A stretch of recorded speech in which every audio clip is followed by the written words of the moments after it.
Hey guys, Adam here. Another tech tip. This is at the saw cutting station in the shop. I don't like doing a lot of manual stuff. Most of my things are based off CAD and SolidWorks, but every now and again I gotta cut something like these door frames I'm building for this trailer toolbox.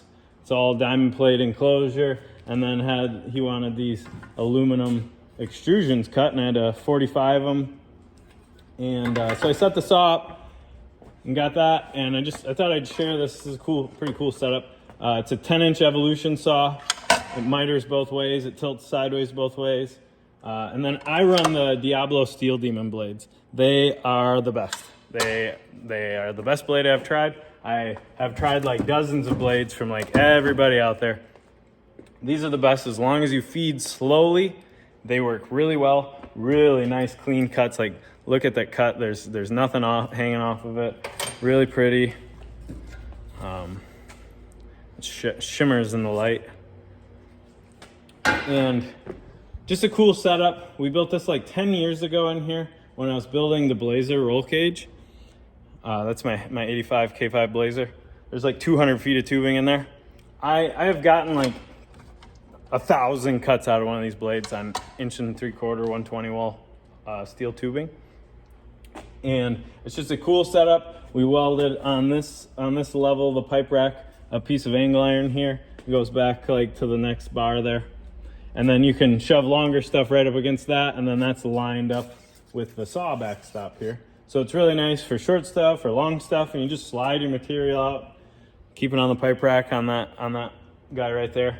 And then this is a mess right now, but we have this little makeshift bench here made out of some old shelves from a van. And I take my Fireball tool minion square and then a bunch of Jason's Fireball tool magnetic shims. They all have magnets on the bottom. So I just stack a whole bunch up. So I got all the magnet. And then I just use that as my backstop. I just run the parts up to there. Boom. I can just slide them out, set my spot there. It's a little rudimentary, but I don't do much saw cutting. I like to do most of my stuff based off CAD and nerd things and computers and programming. The plasma table over there, the press brake, mill, whatever. So I prefer that, but when I gotta do some old school stuff, this is a pretty cool little setup. Save your back. You don't have to have a saw out in the middle of everywhere. It's nice and tucked up to the wall. Doesn't really take up any space. It's like 42 inches tall. I'm 6'2", so it's nice to have it like at that work level. That's what all the benches in here are at.